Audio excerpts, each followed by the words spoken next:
Between August 23rd and 24th, 1986, 13 people were shot dead across 18 miles of the Appalachian Trail in McDowell County, West Virginia. All hikers, all killed with hunting rifles from concealed positions in dense forest.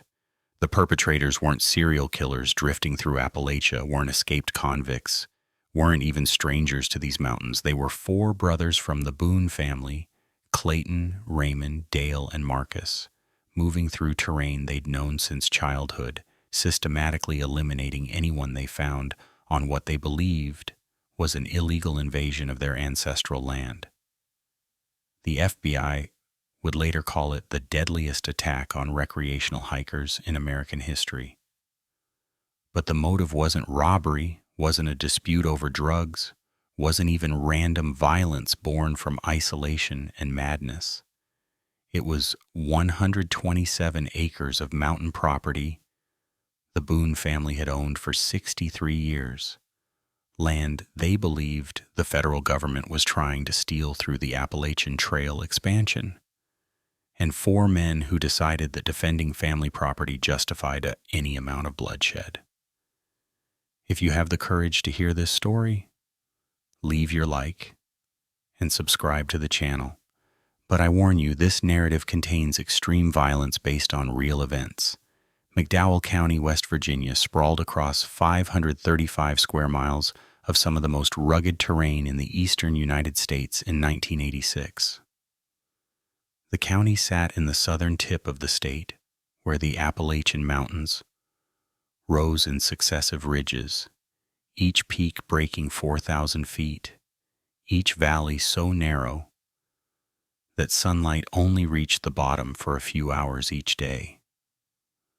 Population had collapsed from over 100,000 in the coal boom years of the 1950s to barely 35,000 by the mid-80s, a hemorrhaging of people that left entire towns abandoned, schools shuttered, churches empty. The county seat, Welch, held maybe 3,000 souls who remembered better times but couldn't find a way back to them. August in these mountains meant temperatures climbing to 78 degrees by mid-afternoon, dropping to 55 at night when fog rolled down from the ridges like something living. The air carried the smell of pine and oak, wild rhododendron blooming in impossible places, and underneath everything, the faint metallic scent of abandoned coal mines, slowly filling with acidic water. Mornings brought mist so thick you couldn't see 20 feet ahead on the trail. Sound traveled strange through these hollows. Sometimes you'd hear voices a mile away, clear as if someone stood beside you. Other times a deer could walk within 10 yards, and you'd never know it was there. But 1986 was a catastrophic year for coal country. The industry that had sustained McDowell County for nearly a century was in complete freefall. Mines that had employed thousands now sat, sealed with concrete, their entries marked with government warnings, their machinery rusting in clearings where nothing grew anymore. Unemployment hovered around 38%. Men who'd spent their entire adult lives underground, breathing coal dust, risking death every shift for union wages, now had nothing. No jobs, no prospects, no dignity left except what they could manufacture, from pride and stubbornness. The landscape reflected this economic devastation. Driving through McDowell County meant passing endless evidence of collapse. Company towns built in the 1920s stood completely abandoned. Houses with roofs caved in, churches with broken windows, schools where blackboards still showed lessons from the day everyone left. The coal companies had extracted everything of value and departed, leaving behind environmental catastrophe and human wreckage. Streams ran orange with acid mine drainage. Mountainsides showed massive scars from strip mining.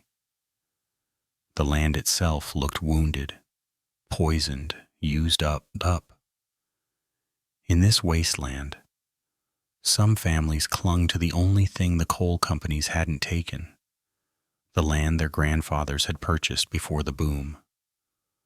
Small parcels in remote hollows where property deeds represented the only wealth that couldn't be repossessed or devalued.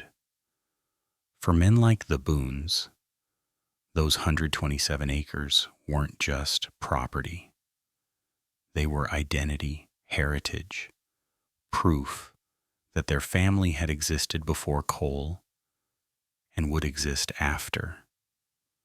The only inheritance that mattered in a world where everything else had been stripped away.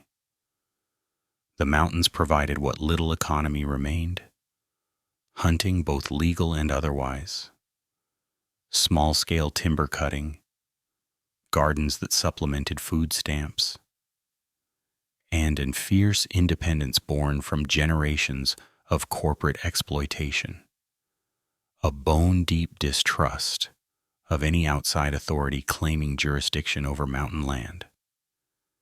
The federal government was the coal companies in different clothing, always taking, never giving back, always explaining why what belonged to mountain people actually belonged to someone else.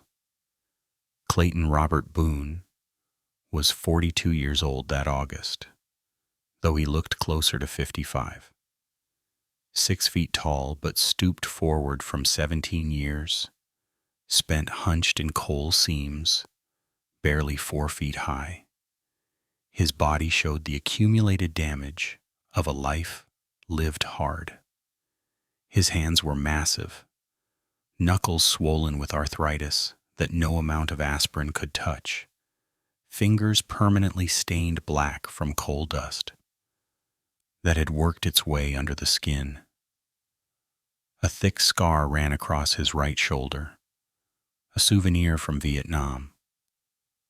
Shrapnel from a mortar round that had killed 2 men standing beside him near Khe Sanh in 1968.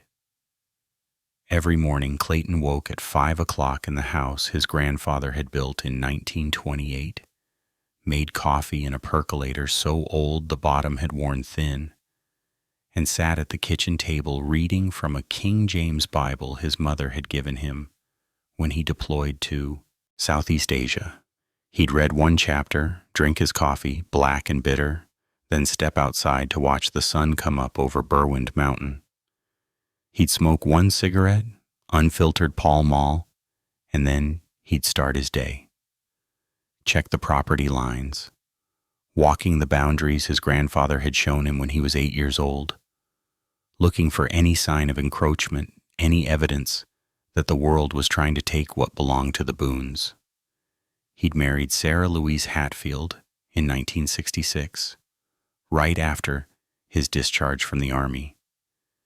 She was 19, he was 22, both of them believing that hard work and family would be enough. They'd never had children, a grief Sarah carried silently. But Clayton had his 3 younger brothers, and in the Boone family, blood meant everything. Raymond was 39, quieter than Clayton but just as stubborn. Dale was 36, the most volatile of the 4, quick to anger, slow to forgive. Marcus was 33, the youngest, still trying to prove himself worthy of the Boone name. What Clayton valued most wasn't money, though God knew they needed it with 4 unemployed men, and Sarah's wages from the Dollar General, barely covering groceries. What he valued was the idea that a man could still own something absolutely in this world. The 127 acres represented everything Clayton's grandfather, Ezra Boone, had sacrificed to achieve.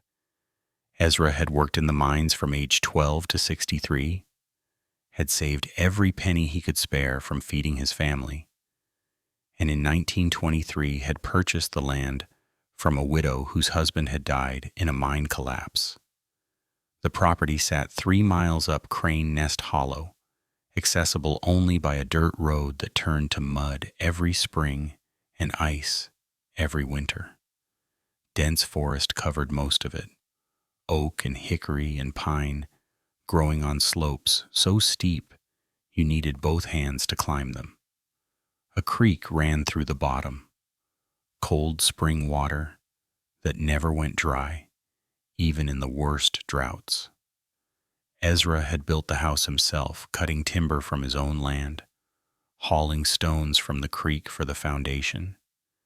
He'd raised 6 children there, including Clayton's father, Thomas Boone, who'd worked the mines just like his father, who'd died at 54 from black lung disease in 1976.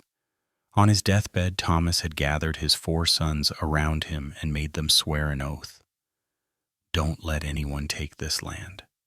Don't sell it. Don't mortgage it. Don't let the government or the coal companies or anyone else get their hands on what Ezra built. This land is Boone land. You protect it no matter what. Clayton had taken that oath seriously. So had his brothers. They'd all worked in the mines until the layoff started in 1982. Raymond had been a section foreman. Dale had operated a continuous miner. Marcus had worked maintenance. All union men, all believing the jobs would last forever, because coal had always been there and would always need digging. When the mines closed, they'd filed for unemployment, then disability. Raymond had black lung. Dale had a back injury from a roof fall. Marcus had developed tremors in his hands from years of operating heavy machinery. They'd moved back to the family property, all of them, building small cabins on different parts of the acreage, close enough to help each other, far enough to maintain independence. Sarah cooked communal meals 3 times a week. The brothers hunted together, split firewood together, sat on Clayton's porch, drinking cheap beer, and talking about how everything had gone wrong. In 1985, the National Park Service announced plans to reroute a section of the Appalachian Trail through McDowell County.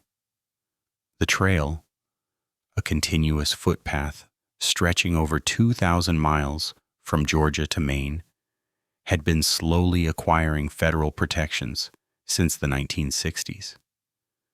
The new routing would bring hikers through previously isolated mountain terrain, opening up wilderness areas to recreational use. Public meetings were held in Welch, representatives from the Park Service explaining easements, access rights, land acquisition procedures. The language was bureaucratic, designed to sound reasonable. But mountain people heard something different. They heard the government explaining why private property wasn't really private anymore. The proposed route ran within half a mile of the Boone property line. Maps showed the trail corridor in green. Official government documents describing scenic viewpoints, camping areas, and trail maintenance responsibilities.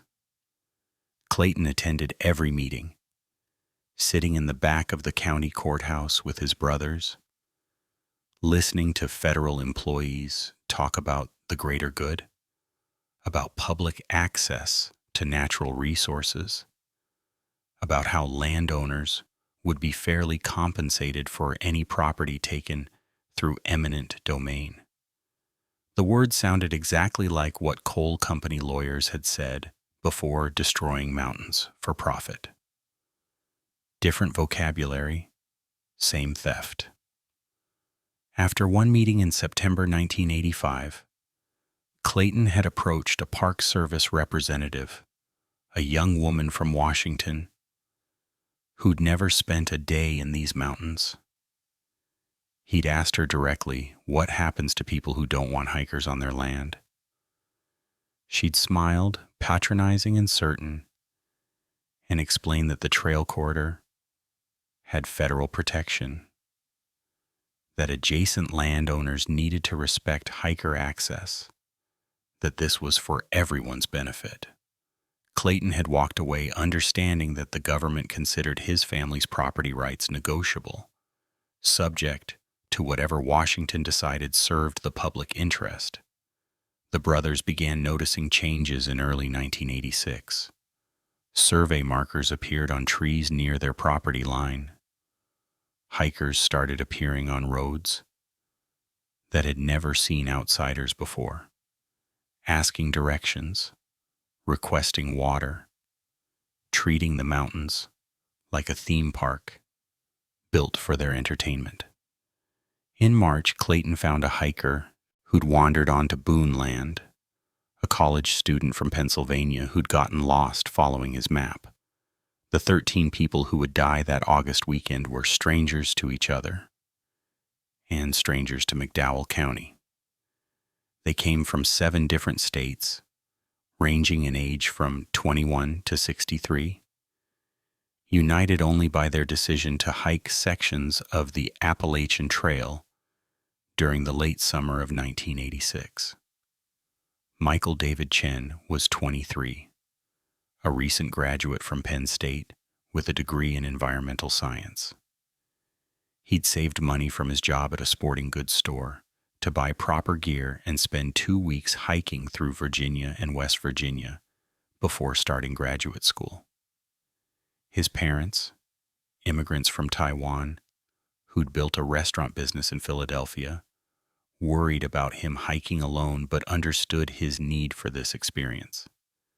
Michael called home every few days from trail towns, describing the beauty of the mountains, the kindness of other hikers, his growing confidence in his ability to navigate wilderness. Jennifer and Thomas Walsh were both 25, married 6 months earlier, spending their delayed honeymoon hiking from Damascus, Virginia, to Harpers Ferry, West Virginia. Jennifer worked as an elementary school teacher in Columbus, Ohio. Thomas was a junior accountant at a regional firm.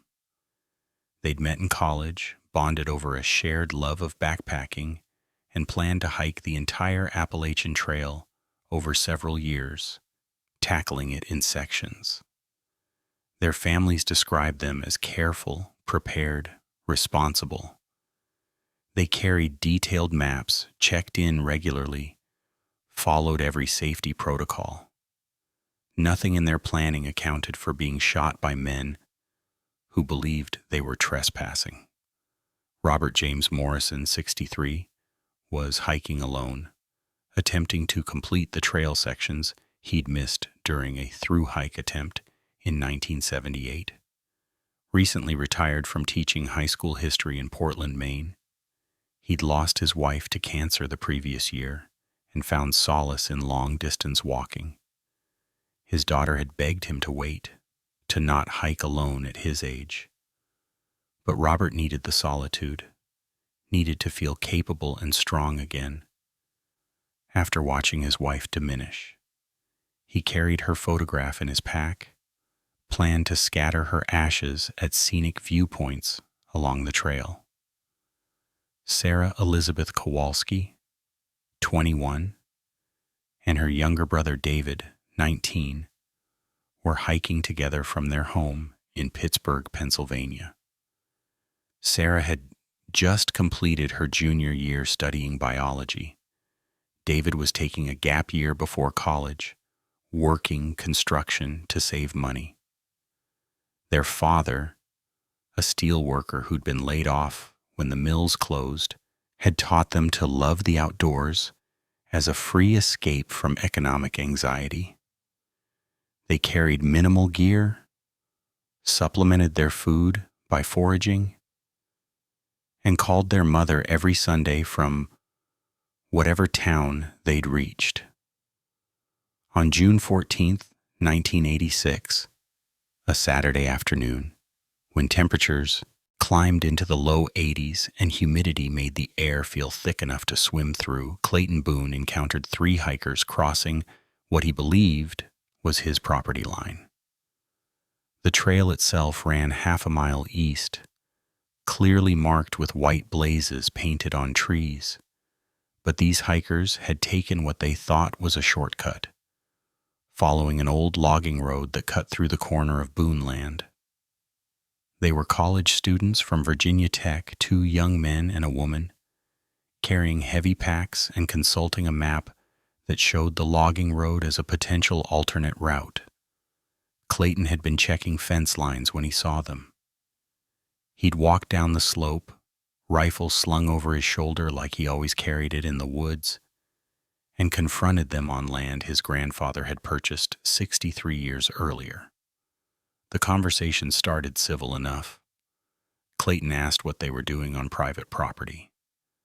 The hikers explained they were following their map, thought this road connected back to the official trail, meant no harm. They were polite, apologetic, offered to turn back immediately. But Clayton saw something else in their faces. He saw the assumption that mountain land was basically public land, that old property lines didn't matter anymore, that hikers had some kind of right to roam wherever their maps suggested. He'd told them to get off Boone property and stay off. Told them the trail was east, not here. Told them that no trespassing signs meant exactly what they said. The hikers had nodded, apologized again, and hiked away. But Clayton had seen them exchange glances, had heard one of them mutter something about hostile locals as they disappeared into the woods. That night, he'd called the Park Service office in Bluefield, reported trespassers, demanded someone explain why hikers thought they could ignore property rights. The ranger who answered had been sympathetic but unhelpful.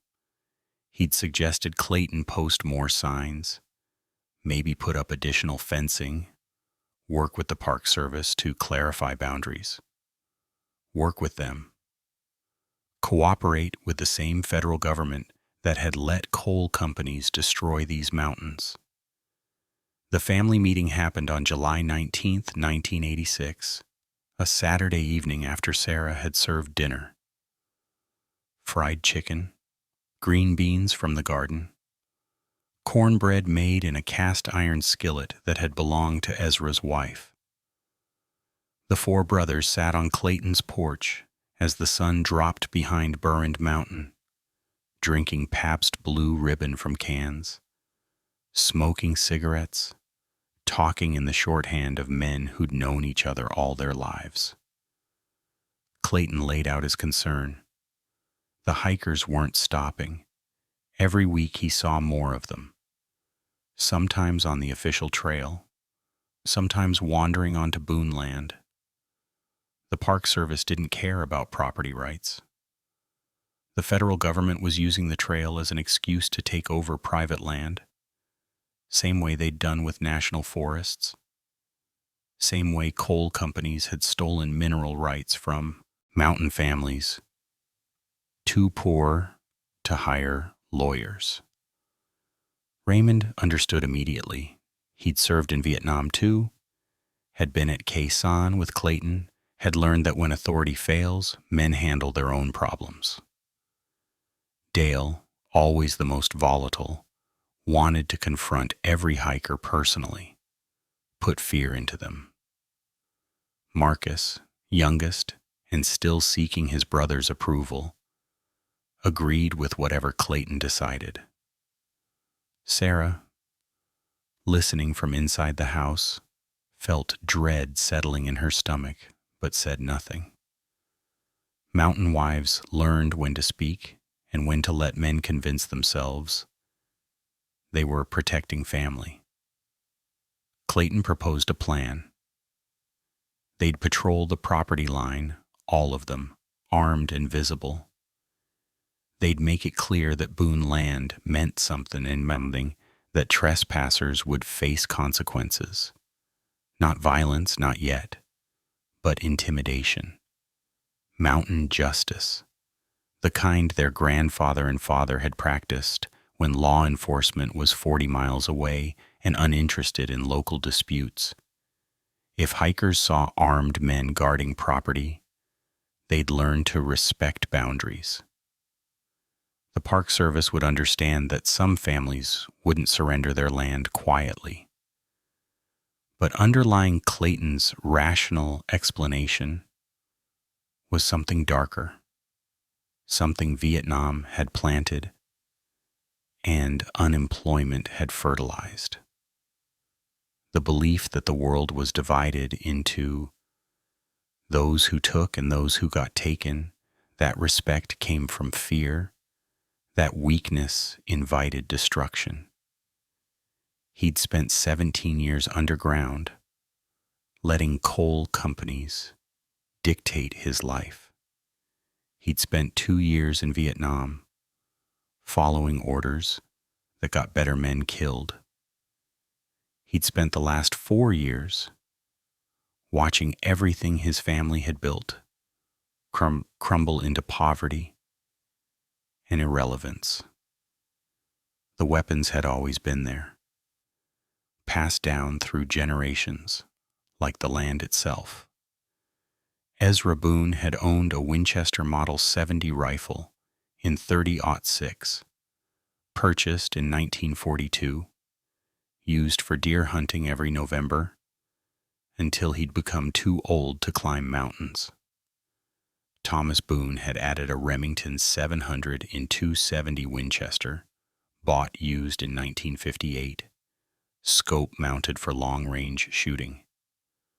Clayton owned a Marlin 336 lever action, a gift from his father when he turned 16.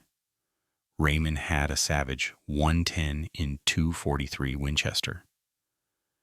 Dale preferred a Ruger Mini 14 semi-automatic, holding 20-round magazines. Marcus used an old Springfield .03, a military surplus rifle from World War I that still shot straight at 300 yards. These weren't assault weapons purchased to intimidate. They were working firearms, tools used for hunting, for putting meat in the freezer when money ran out, for protecting livestock from predators. Every Boone man had learned to shoot before age 10, had practiced until rifle handling became as natural as walking. Clayton could hit a 6-inch target at 200 yards. Raymond could compensate for wind drift and elevation. Dale could fire multiple accurate shots rapidly. Marcus could judge distance without optics, knew how to lead a moving target.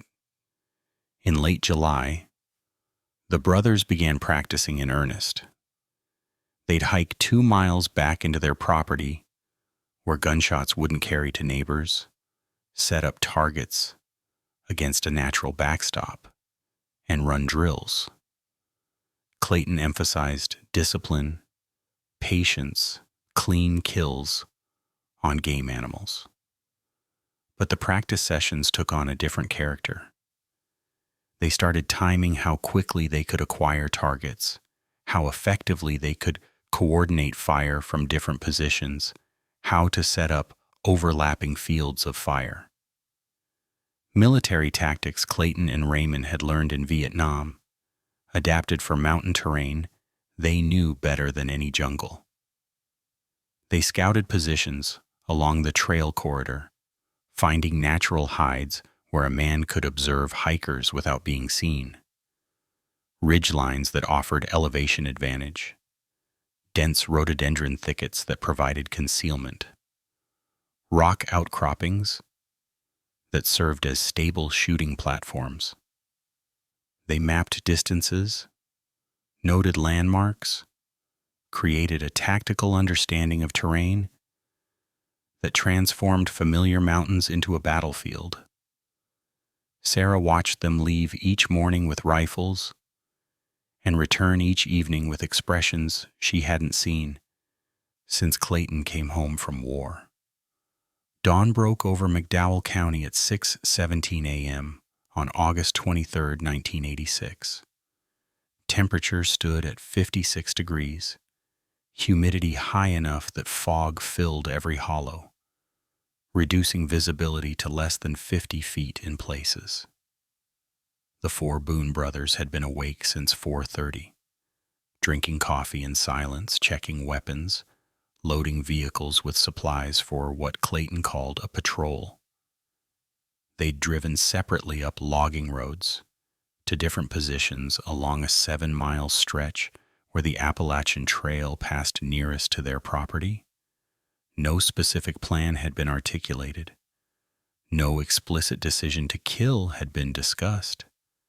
But each brother carried a loaded rifle, multiple magazines, and a shared understanding that today they would send a message about property rights and federal overreach. Michael Chen had camped the previous night at a designated site 3 miles south, sharing the shelter with 2 other hikers who'd continued north at dawn, while Michael took his time breaking camp. He was in no hurry, enjoying the peaceful morning, heating water for instant coffee on his small camp stove. At 6:47 a.m., as he sat on a log, examining his trail map, planning the day's mileage, Clayton Boone settled into a shooting position. 212 yards upslope, steadied his rifle against a tree, controlled his breathing the way the Marine Corps had taught him 18 years earlier, and fired 1 shot.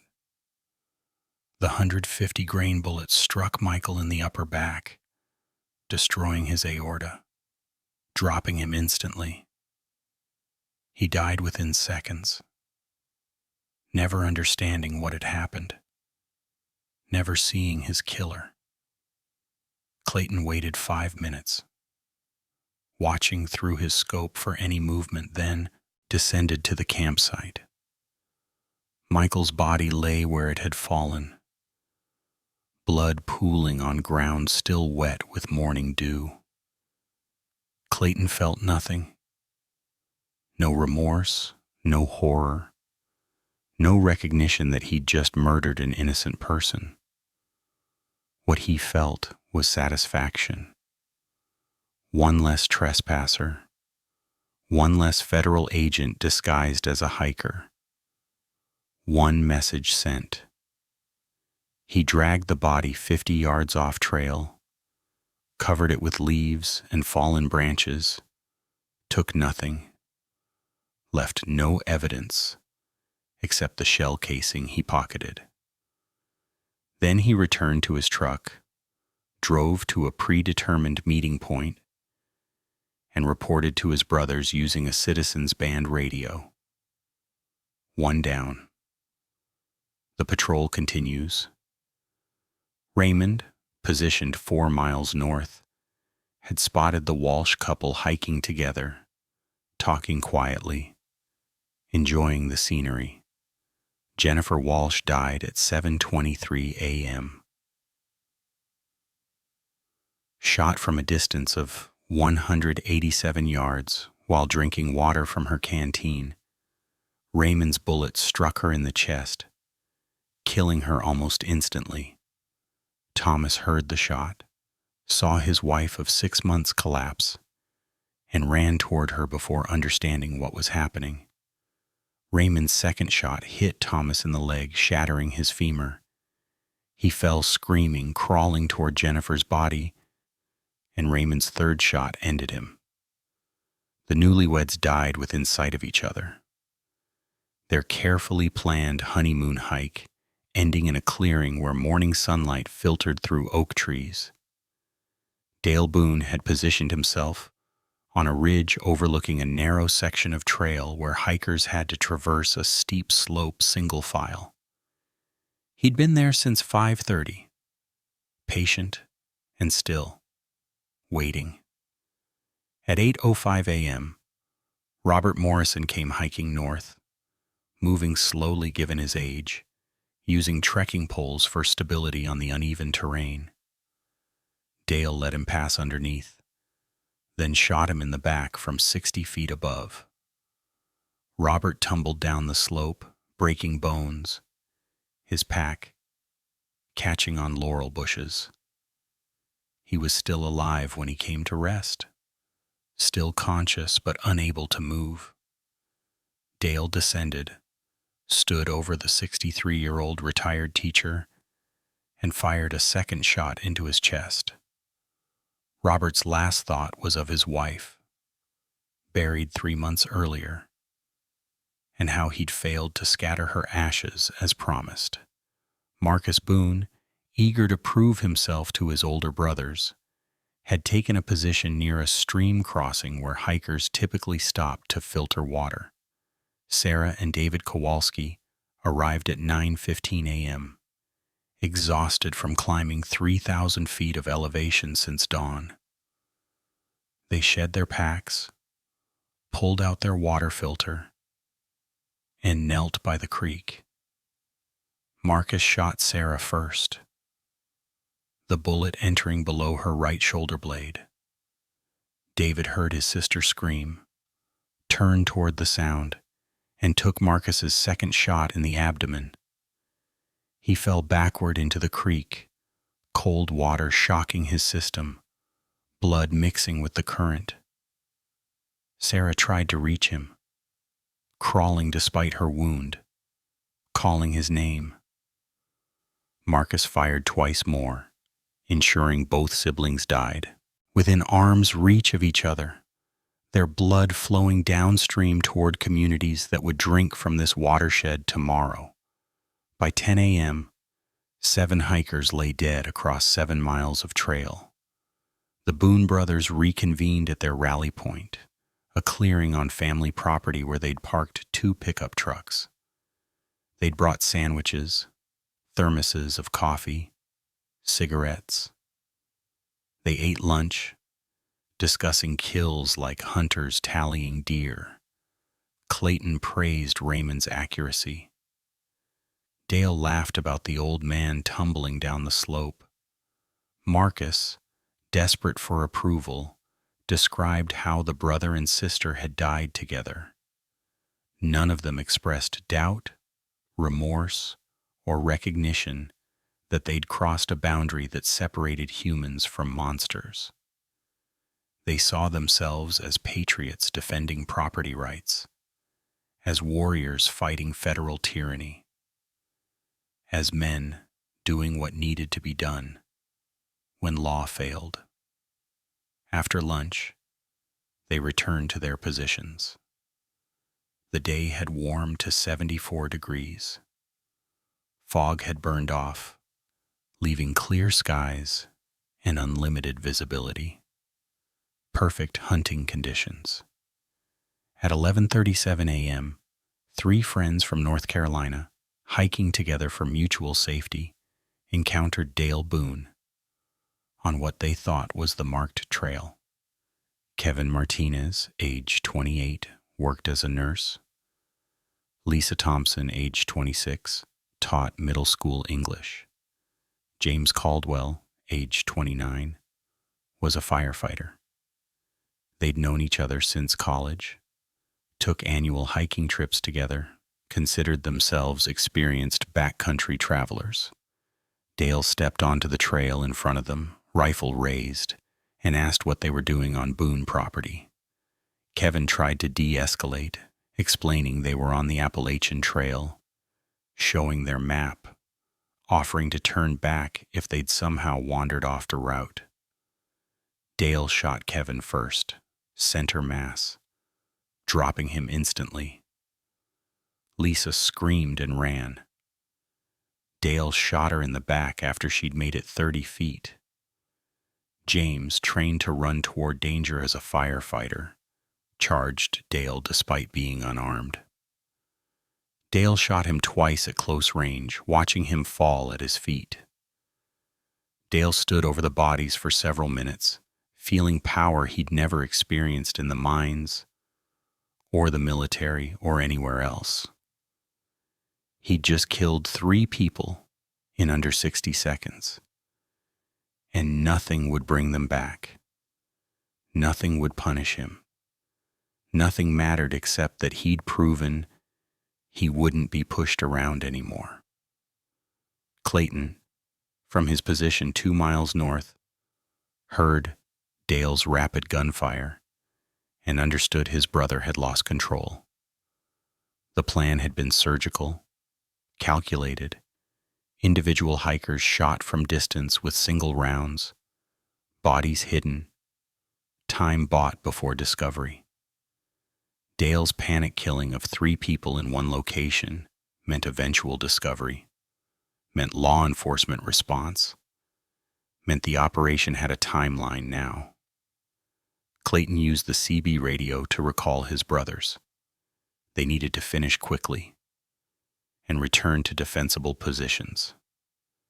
Between noon and 1:15 p.m., the brothers worked together for the first time, coordinating their movements to intercept hikers trying to flee the area. Word had somehow spread among the scattered groups on the trail that something was wrong. Hikers who'd heard distant gunshots were packing quickly, abandoning gear, trying to reach trailheads and roads. Amanda Foster, age 31, a lawyer from Richmond, Virginia, hiking alone, made it within a mile of the highway before Raymond spotted her running through the forest. He shot her from behind a fallen log, 1 round through the spine, leaving her paralyzed but alive. He approached, saw her eyes pleading for mercy, for explanation, for anything that made sense, and fired again. Marcus intercepted Daniel Park, age 24, a graduate student from Boston who'd been hiking with Michael Chen, but had left earlier that morning. Daniel had heard the shot that killed his friend, had found Michael's body partially hidden near the campsite, and was running south in complete panic. Marcus shot him in the legs deliberately, wanting him immobilized but conscious. Daniel fell screaming, begging for his life, trying to explain he'd done nothing wrong. Marcus stood over him, rifle pointed at his head, and asked if he understood what trespassing meant. Daniel, crying and bleeding, said yes, said he was sorry, said anything to make it stop. Marcus shot him anyway. The final victim was Catherine Morrison, age 27, Robert Morrison's daughter, who'd driven from Maine to surprise her father with a trail visit, worried about him hiking alone at his age. She'd started hiking south from a northern trailhead that morning, planning to meet him for lunch at a shelter. At 1:08 p.m., she encountered Clayton Boone walking north on the trail, rifle in hand, blood on his jacket. She smiled at him, offered a friendly greeting the way hikers do, completely unaware. Clayton recognized her as a hiker, therefore a trespasser, therefore a target. He shot her at point-blank range, watched her fall, and felt absolutely nothing. By 1:30 p.m., all 4 brothers had returned to the Boone property. 13 people lay dead across 18 miles of trail. Some bodies were hidden, some were visible from the trail, some would be found by other hikers, some wouldn't be discovered for days. The brothers gathered in Clayton's house, cleaned their rifle, and waited. At 2:17 p.m., a hiker named Christopher Wells reached the ranger station in Panther, West Virginia, running and incoherent. He'd been hiking northbound, had found Lisa Thompson's body, had seen Kevin Martinez and James Caldwell lying nearby, had run 6 miles without stopping to get help. The ranger, a 26-year-old seasonal employee named Todd Perkins, initially thought Wells was describing an accident, maybe a fall or a bear attack. Then Wells described gunshot wounds, multiple victims, blood everywhere. Perkins called West Virginia State Police at 2:21 p.m., reporting possible gunfire victims on the Appalachian Trail. By 2:45 p.m., emergency calls were flooding in from multiple locations. A hiker found Jennifer and Thomas Walsh. Another discovered Robert Morrison. Each caller reported the same thing: gunshot victims, apparent homicides, people killed while hiking.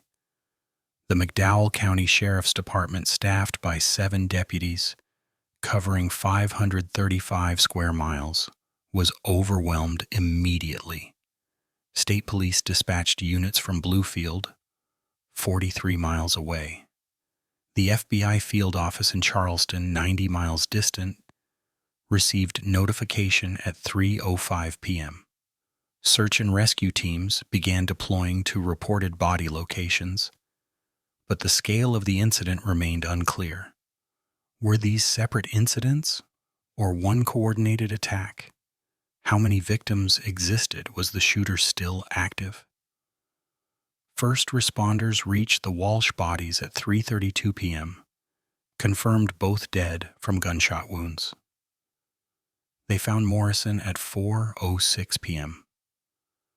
The Kowalski siblings were discovered at 4:43 p.m. by a paramedic team hiking upstream. Each new report increased the body count, increased the horror, increased the realization that someone had systematically hunted hikers across multiple trail miles. By 5:30 p.m., law enforcement had recovered 9 bodies and received reports of possible additional victims. FBI Special Agent Raymond Cross arrived from Charleston at 6:15 p.m., took command of the crime scene, and immediately requested additional resources. This wasn't a random shooting. This was a planned massacre. Ballistics would later prove that 4 different rifles had been used, suggesting multiple shooters working together. Witnesses described seeing armed men in the area. By 7:42 p.m. on August 24th, law enforcement had identified the Boone brothers as primary suspects. A witness who had managed to escape the area described a man who resembled Clayton Boone carrying a rifle near one of the shooting sites. Local informants, questioned by deputies familiar with the area, reported the Boones' increasing hostility toward hikers, their paranoid beliefs about federal land seizures, and their extensive military training. Vehicle descriptions confirmed that trucks registered to Raymond and Dale Boone were seen near the trailhead. The situation was escalating quickly, and at 8:15 p.m., FBI Agent Cross obtained warrants for all 4 brothers and authorized tactical teams to approach the Boone property. The siege began at 9:37 p.m. More than 40 law enforcement officers surrounded the 127-acre Boone property. Officers established perimeter positions on nearby logging roads and ridgelines, anticipating the brothers' movements. West Virginia State Police SWAT teams were deployed to forward positions. The FBI hostage rescue team, flown in from Quantico, Virginia, arrived at 10:55 p.m. by helicopter. Floodlights began to illuminate Clayton Boone's house from multiple angles, casting long shadows across the landscape. A loudspeaker system broadcasted surrender demands into the night, but there was no response. The Boone brothers, barricaded inside their grandfather's house, refused to acknowledge the authorities' presence. Inside the house, the 4 brothers sat in the same living room where 3 generations of Boones had gathered for holidays, birthdays, and funerals. They had gathered their rifles, ammunition, and enough food to last for days. Clayton had even disconnected the phone after his wife, Sarah, had called her sister in a panic, begging her to stay away. Sarah sat quietly in the kitchen, praying, knowing that her husband and his brothers had crossed a line from which there would be no return. The men drank whiskey from a bottle that had been set aside for a special occasion, smoked cigarettes, and discussed their fate. Their voices were calm, almost detached.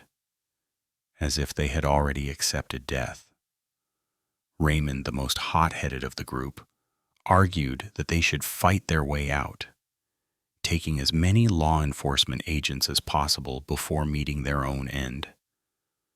Dale agreed enthusiastically, seeing martyrdom as preferable to surrender. Marcus, who had always been quiet and reserved, was visibly shaking. He sat silently, his eyes darting around the room, fully grasping the gravity of their situation. Clayton, the leader and the one who had planned everything, was torn.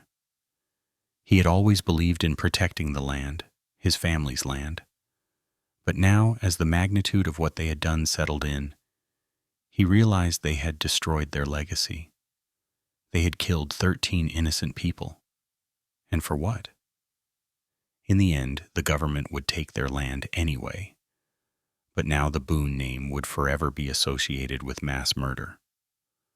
Throughout the night, negotiations continued. FBI negotiators, speaking through the loudspeakers, promised fair treatment and emphasized that surrendering was their only option. They assured the brothers that violence would only make things worse, that they would face a more severe fate if they continued resisting. But Clayton was not ready to surrender. It was not until 3:21 a.m. that he finally responded. His voice was hoarse and weary, but it was a sign that the weight of the situation was beginning to break through his hardened resolve. The standoff continued, but for the first time, Clayton had given a sign that he was willing to listen. The Boones had no plan of escape, no allies to call upon. They were trapped, isolated, surrounded by law enforcement. And as the hours dragged on, the reality of their situation began to sink in. The dawn of August 25th brought with it the light of a new day, but for Clayton Boone and his brothers, there was no escaping the consequences of their actions. The negotiations continued as Sarah, emotionally exhausted, spent an hour pleading with her husband to end the violence. She reminded them of their mother, who had always taught them to live honorably. She threatened to leave the house herself if they did not surrender, saying that they had lost everything. Clayton's decision to give up was a long time in the making. He had already accepted that the violence and the bloodshed would only escalate. There was no victory here, only loss. He finally agreed to give up at 6:48 a.m. At that moment, the brothers emerged from the house one by one, hands raised, walking slowly down the porch steps. Clayton, looking as though he had aged 20 years, since he had killed Michael Chen just 2 days earlier, came first. He had been the leader of this mission, and now he was the first to surrender. Raymond followed, then Dale, then Marcus. The officers on the ground moved quickly, placing them on the ground, handcuffing them, and conducting a search. The brothers offered no resistance. Inside the house, investigators discovered the 4 rifles they had used, confirming through immediate ballistics testing that they matched the wounds found on the victims. Maps were uncovered, with trail sections clearly marked, and notes about hiker movements. These findings confirmed that the Boones had systematically planned the killings. Sarah was questioned for hours. She was not charged, as investigators believed she had no direct involvement in the killings. She had known her husband was angry, but she had never imagined that he would go so far as to murder a group of innocent hikers. The authorities believed her testimony, but the damage had already been done. The brothers were transported separately to the Raleigh County Jail in Beckley, West Virginia, where they were placed in isolation for their own protection. The news media descended upon McDowell County, broadcasting from Welch and interviewing locals. National networks reinforced the stereotype of the violent, backward Appalachian people, further isolating the community and painting it in a negative light. In the days following the Boone brothers' arrest, the media's focus shifted from the siege itself to the aftermath of the massacre. The true horror of what had transpired in the mountains began to set in for everyone involved, particularly for the families of the victims and for Sarah Boone, who had been forced to confront the reality that her husband and his brothers had committed the unimaginable. Clayton's primary concern, in the midst of his surrender, was the protection of his family's legacy. He wanted assurances that his mother's grave on the property would remain untouched, that Sarah would not be charged as an accomplice, and that the Boone name would not forever be associated with the violence that had unfolded on those trails. A 30-year veteran FBI negotiator named Thomas Kirk, tasked with managing the delicate negotiations, could offer no such guarantees. The best he could do was assure Clayton that surrendering peacefully would be noted and that continuing to fight would only lead to greater tragedy. As the morning of August 25th wore on, Sarah spent an agonizing hour pleading with her husband. She reminded him of their children, of their mother's legacy, and of the lives that had been lost. It was only after she threatened to walk out of the house herself, forcing them to either surrender or witness her death, that Clayton finally relented. At 6:48 a.m., after 52 hours of standoff, Clayton agreed to end the violence. The brothers came out of the house one by one, walking slowly down the porch steps as the first light of dawn broke over the mountains. Clayton came first, his face hardened with the weight of the choices he had made. Raymond followed, then Dale, then Marcus. The officers moved quickly, securing them without incident. Inside the house, investigators found evidence that the Boones had meticulously planned the murders. Maps, notes, and weapons. All confirmed that this was no spur-of-the-moment act of violence. It had been a carefully orchestrated mission. Sarah Boone was questioned for 11 hours by investigators, though she was never charged. She had been aware of her husband's anger and had suspected that he might confront hikers. However, she insisted that she never imagined he would go so far as to kill them. The investigators believed her. In the culture of the mountains, where men often made the decisions and women endured the consequences, it was not uncommon for wives to remain in the dark about the true extent of their husbands' actions. The four Boone brothers were transported to the Raleigh County Jail in Beckley, where they were held without bond, placed in isolation for their own safety. The media coverage intensified. National networks descended on McDowell County, interviewing locals and reinforcing the stereotypes of Appalachian violence and backwardness. The Boones had become symbols of everything the country feared about rural America. The recovery of the bodies continued for days. Michael Chen's remains were found on August 26th, and Amanda Foster's body was discovered on August 27th by a search team using cadaver dogs. Catherine Morrison's body, the final victim, was found on August 29th. The families of the victims arrived from across the country to identify their loved ones, their hearts broken by the senselessness of the violence. Autopsies revealed the horrifying truth. 13 innocent people had been shot, most killed instantly. Some had survived for minutes or longer, but none had been armed. None had posed a threat.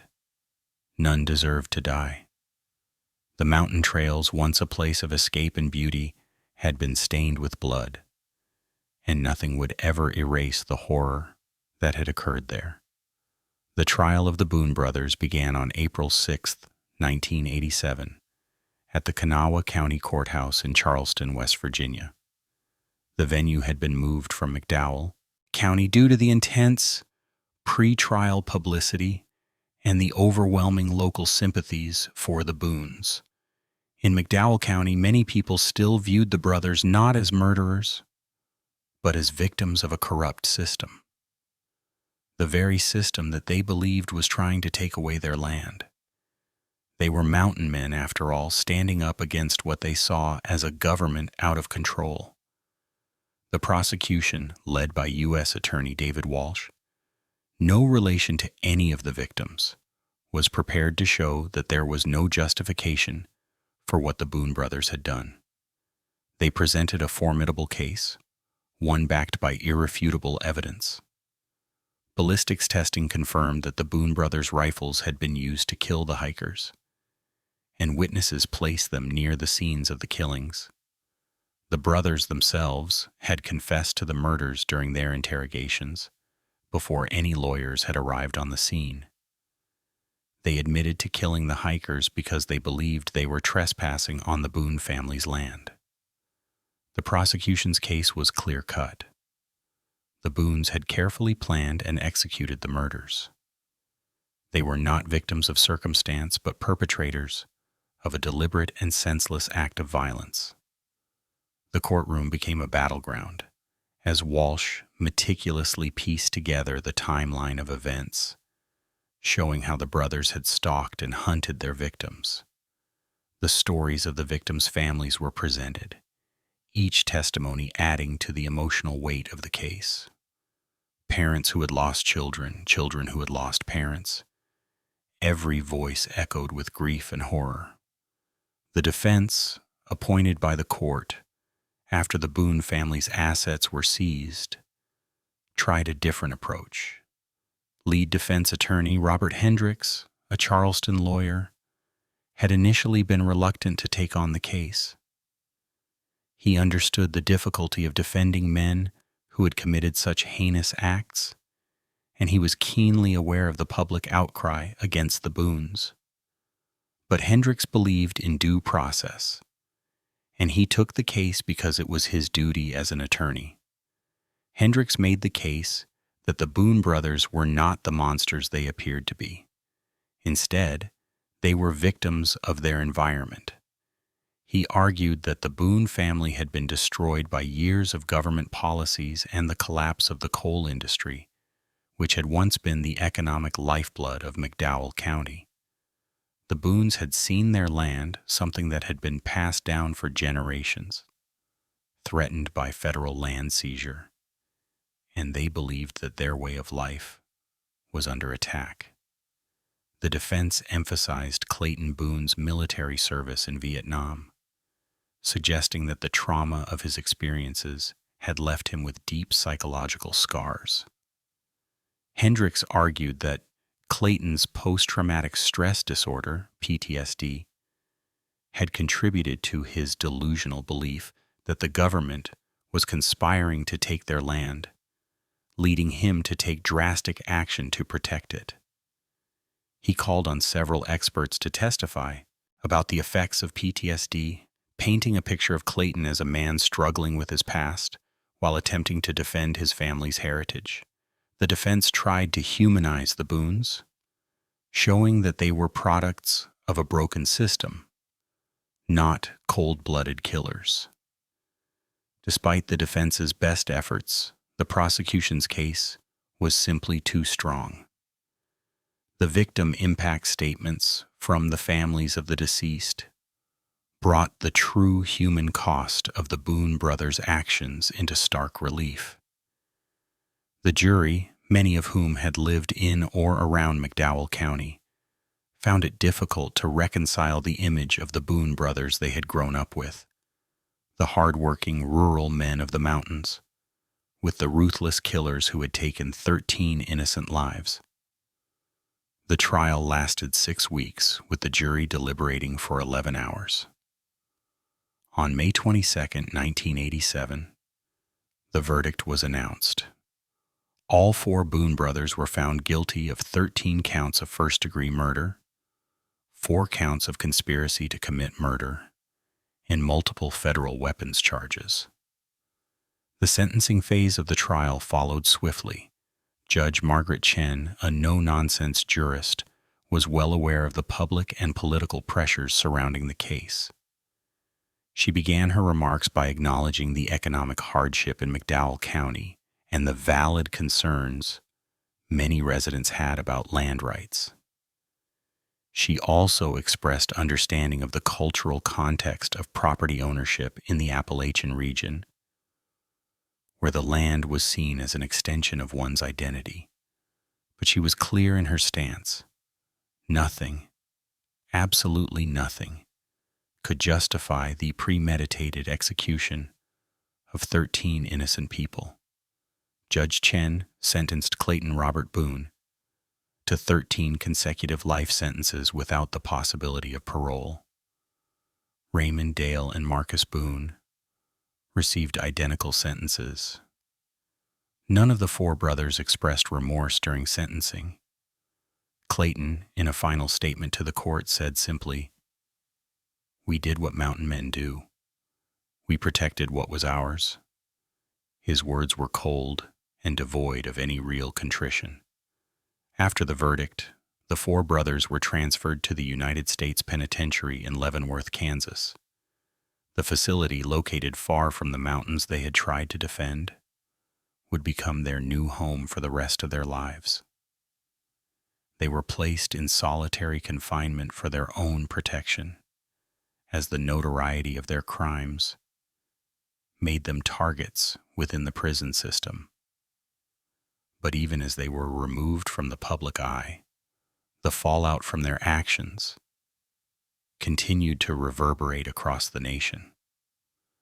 For many, the trial was a painful reminder of the violence that had erupted in the once peaceful wilderness of West Virginia. The Boones, once seen as the last defenders of a vanishing way of life, were now symbols of everything that was wrong with the system they had tried to fight against. The consequences of the Boone brothers' actions went far beyond the courtrooms and prisons. The impact of their crimes was felt deeply by the families of the victims, by the community in McDowell County, and by the people who had once admired the Boones for their rugged individualism and determination. For Sarah Boone, the wife of Clayton, the fallout was personal and devastating. In June of 1987, shortly after her husband's conviction, Sarah filed for divorce. The court granted her request without hesitation, given the extreme circumstances surrounding the case. Sarah left McDowell County and moved to Tennessee to live with her sister, seeking solace and refuge from the media frenzy and the shame that now surrounded her family.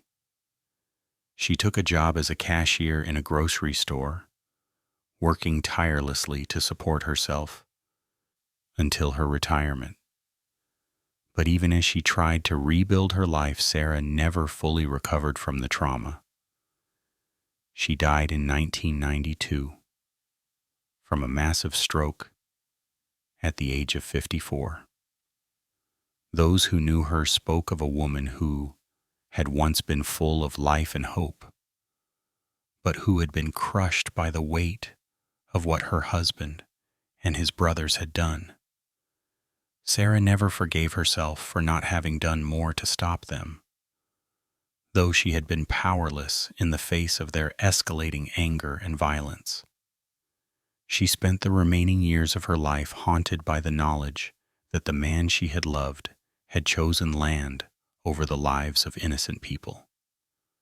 The Boone property, the 127 acres that had been passed down from Clayton's grandfather, was seized by the government through federal forfeiture in October of 1987.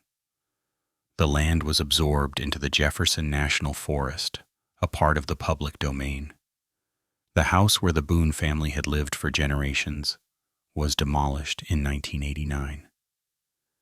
The land that had once been the symbol of the Boones' pride and identity was now a place for hikers to walk, their footsteps echoing across the same soil that had once borne so much pain. Victims' families responded to the loss of their loved ones in different ways. Michael Chen's parents, devastated by the loss of their son, established a scholarship fund at Penn State for environmental science students. Since its creation, 37 students had completed their degrees with the help of the fund. The Kowalski family, too, found a way to channel their grief. They established a memorial garden in Pittsburgh, where David and Sarah Kowalski's names were engraved on a stone, along with quotes about the healing power of nature. Robert Morrison's daughter, Catherine, was buried beside her father in Portland, Maine, where their joint headstone read, "Together in the mountains forever." Other families took different paths. Some were unable to return to the mountains, the places where their loved ones had been taken from them. The Appalachian Trail Conservancy, recognizing the need for change in the wake of the massacre, implemented new safety protocols. Emergency communication systems were installed at shelters, and law enforcement presence increased. Hikers were educated about local sensitivities and property boundaries, and the cultural divide between recreational users and mountain residents became a focus of educational outreach. But despite these measures, the damage had been done. The trust that hikers once had in the safety of the trails was shattered. Many victims' families were so traumatized that they could never bring themselves to hike again. For them, the mountains had become synonymous with death, a constant reminder of what had been lost. In McDowell County, life continued, but nothing would ever be the same. The massacre had reinforced every negative stereotype of Appalachia, that the people who lived there were violent, uneducated, and dangerous. But the truth was far more complicated. Many in the community quietly sympathized with the Boones' stance on property rights, though they condemned the violence.